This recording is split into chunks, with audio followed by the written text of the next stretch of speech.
welcome back to the corner, the only corner where we selling statistics and knowledge and not dope and pussy.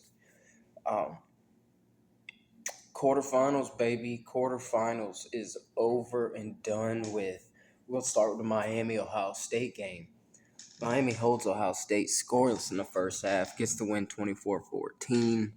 Um, to start the game, Mark Fletcher Jr. has another fumble. They lose it. Um, Miami gets the ball back, and he fumbles it in the red zone. Miami gets the ball back, drops all the way down to the 10, puts 10 guys on the line, fakes like it's a quarterback blast, dumps it off to Mark Fletcher Jr. for the passing touchdown. So, cannot hate. I was surprised, honestly, this entire game that Miami was able to actually score. Honestly, it shocked me. I thought this was going to be a defensive battle, but Miami's offense was getting it done on top of Miami's defense was absolutely Mazador, Bain Jr., Igben Osun, if I'm saying that right, I hope I am, and Scott. Like the whole defense won this game for them, but the offense absolutely did what they needed to and a little bit more. They shocked me for sure. Now, the Ohio State being held to no points in the first half, first quarter was very, very shocking to me.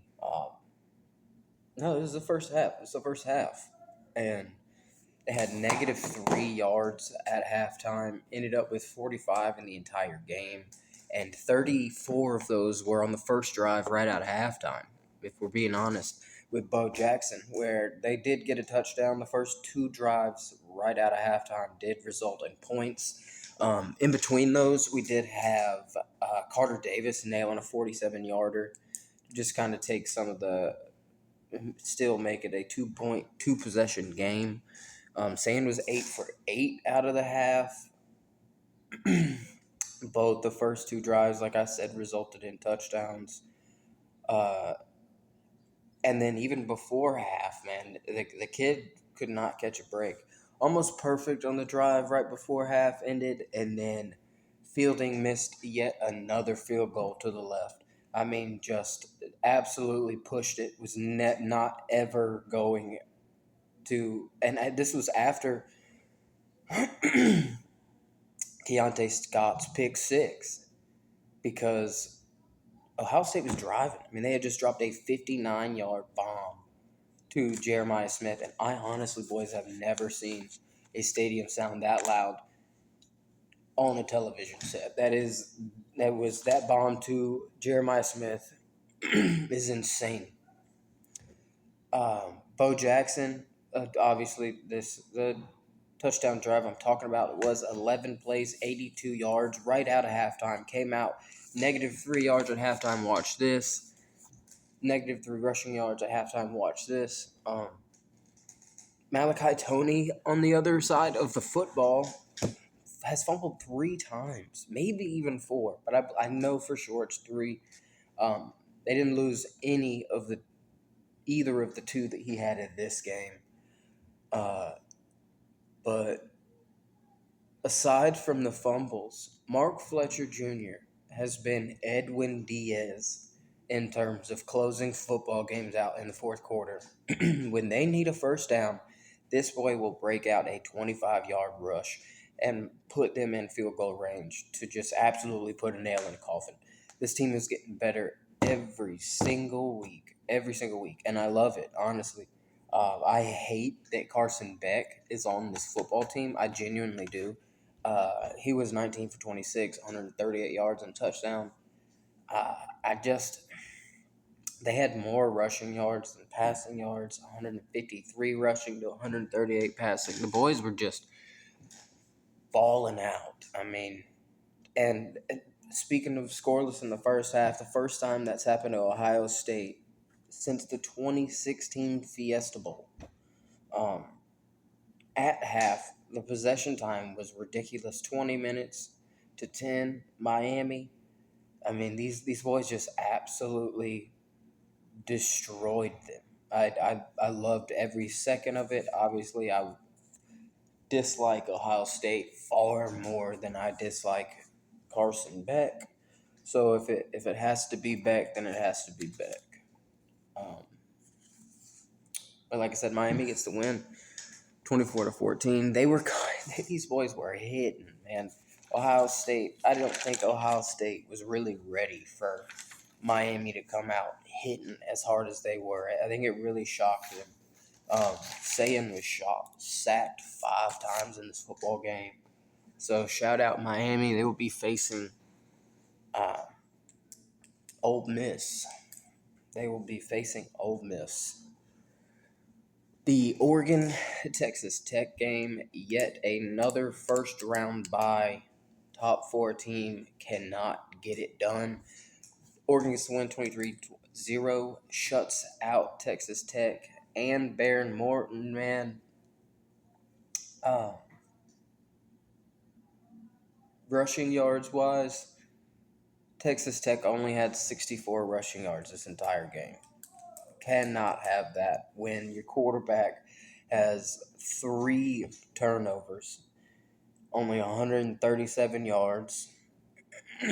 Oregon, on the other hand, couldn't run the football either on the best running defense in the nation. Absolutely stood on business. Roberts and Rodriguez were the leading tacklers in this game. They had 2 quick sacks on the first drive, and then none after the second. I don't understand how it. Now, Oregon, on the other hand, could not get their shit together to save their life in the first half. They had 6 red zone trips in the first half and only finished the half with 6 points. So that does worry me, especially going up against this Indiana football team.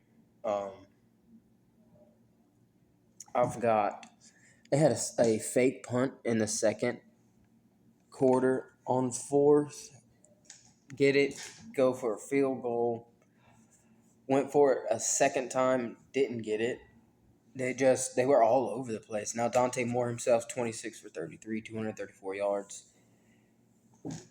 And 1 pick. So this kid, he like in the JMU game, 2 picks. I don't get it. Jordan Davison, his 2 touchdowns were the only offensive touchdowns that they had in this game. They only had, let's see, rushing yards wise, I believe it was only 67 yards themselves. So now the freshman Finney Jr. for Oregon, 2 picks, massive picks, 4 turnovers all together on defense, 2 picks, 2 fumbles. Baron Morton, just his fumble out of halftime absolutely killed all momentum that the Red Raiders had. I mean, and like I said, Oregon without a rush over 9 yards the entire game. Just a sloppy win. Going against an Indiana team that they did play earlier in the year, whatever. That is not the same Indiana team. If you asked me 3 weeks ago if Indiana would beat Oregon, I probably would have told you hell no. But these boys are absolutely on point, and we are about to talk about them. The Hoosiers get the win 38-3 in the Rose Bowl against Alabama. Absolutely squander Alabama. Beat the dog shit out of Alabama. Now Mendoza was sacked twice in the opening, three and out. They did have a good first drive at the end of the first quarter. Only get 3 points. Bama ended up going for it in the second quarter on 4th. Didn't get it, and they were on the 35-yard line. I believe it was Keelan Black, but it might have been Roman Hemby. But one of them broke off a good 10 to 15-yard run, and then Mendoza hit Charlie Becker with an absolute strike, and it was like these boys knocked the rust off. Indiana is the only team in the 12-team college football playoff history to get a win after having a first-round bye. You could tell in the first half they were kind of knocking the dust off. Alabama with only 93 yards total in the first half. I mean, just absolute dog walking in this entire game. Now they ended up adding another 100 to that, ended with 193. But this is the first loss of more than 35 points for the University of Alabama since playing Arkansas in 1998, where the score, I believe, was 34-point difference, like 42-6 or something like that. With that being said, Mendoza had more touchdowns than incompletions. He was 14 for 16, 192 and 3 touchdowns. Keelan Black, 15 for 99 and a tutty. Roman Hemby, 18 for 89 and a tutty. Simpson ended up getting benched in the third quarter of this game, so didn't play the fourth. He ended with 12 for 16 for 67 yards the entire game and a fumble. Bama only had 23 rushing yards the entire game, 2 penalties between both teams the entire game, and then IU with 215 yards on the ground. This is with a Heisman winning quarterback. So this team is on fucking 10 right now.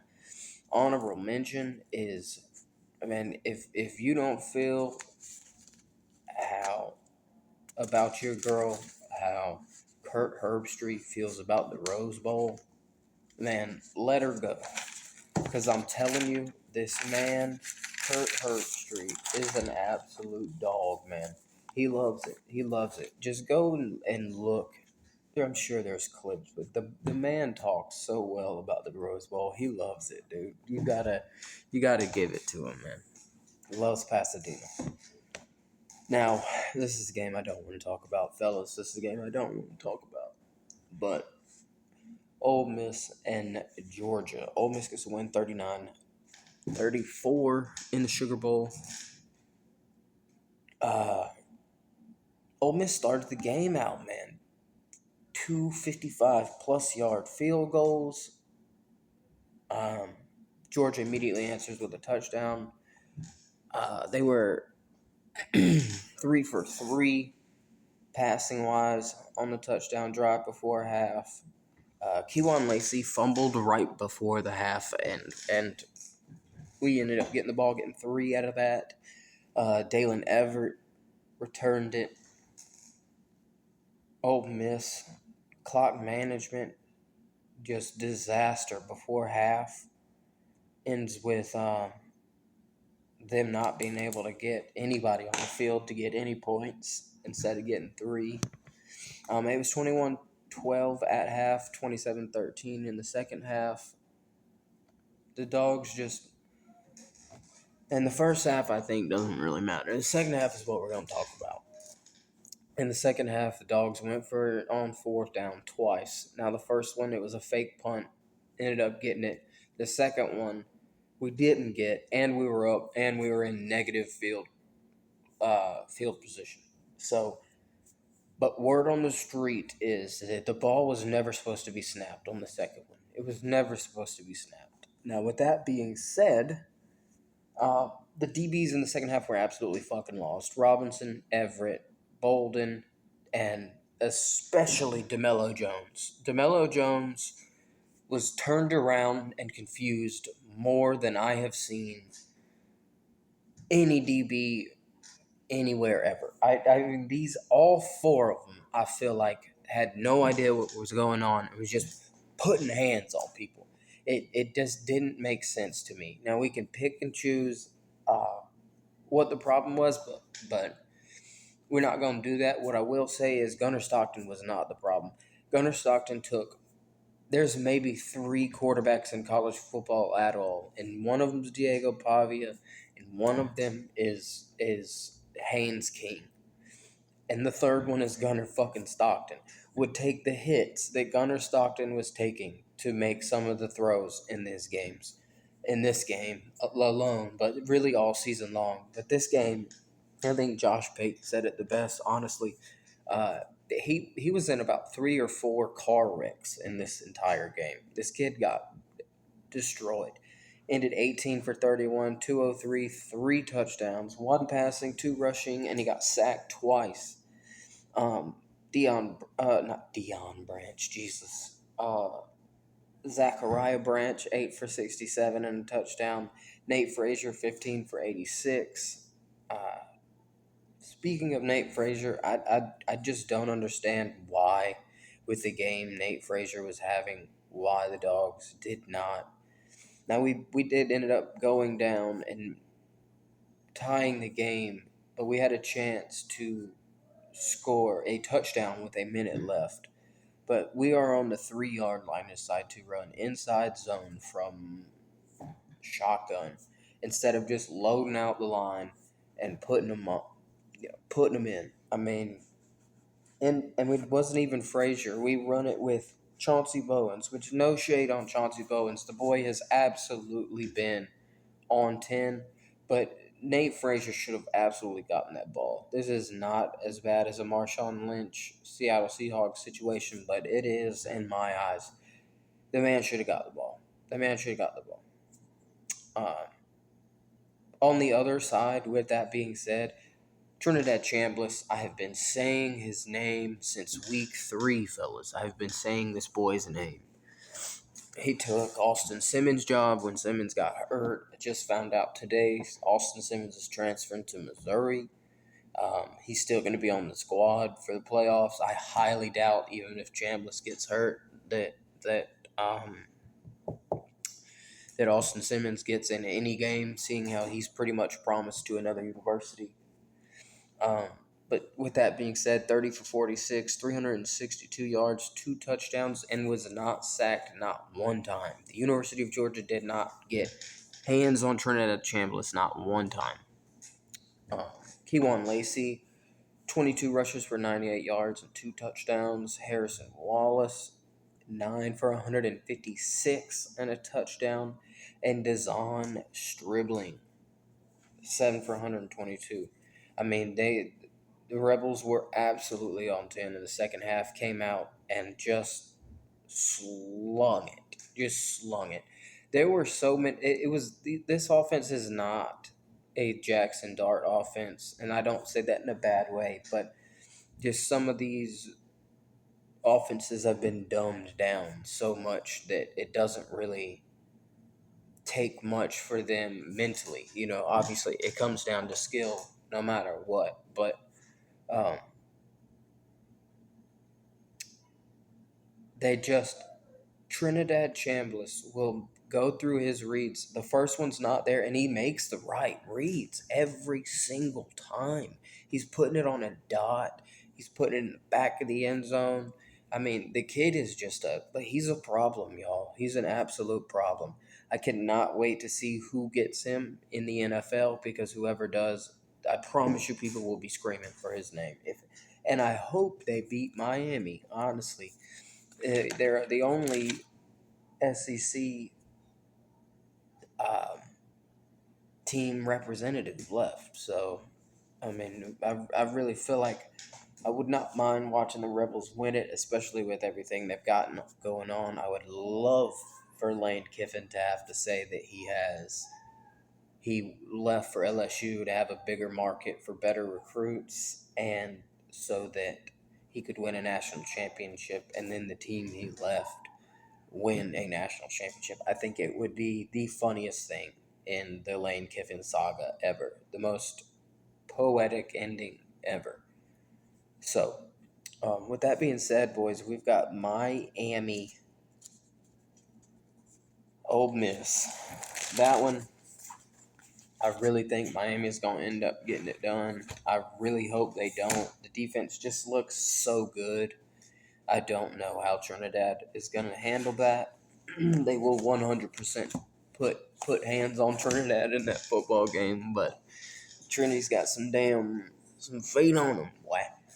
So, with that being said, the other side, we've got Indiana, Oregon. Like I said, I think if If you asked me 3 weeks ago, I think I would have said Oregon wins this game, but not anymore. I think Indiana's going to win a national championship, to be honest with you. I think they're going to absolutely steamroll whoever they play, whether it be Oregon, Miami, or Ole Miss. If it's Ole Miss, boys, I'm really sorry, but they're going to fuck their ass up. And I really hate that. I think Ole Miss would I think Ole Miss would play with Oregon better if Ole Miss won, but I think that both games are going to be extremely good. I think they'll be high scoring, but Ole Miss's defense is going to have to figure something else out than what they've been doing because they've allowed a lot of points in this playoffs. So, but with that being said, boys, I will see y'all next Tuesday for the national championship preview.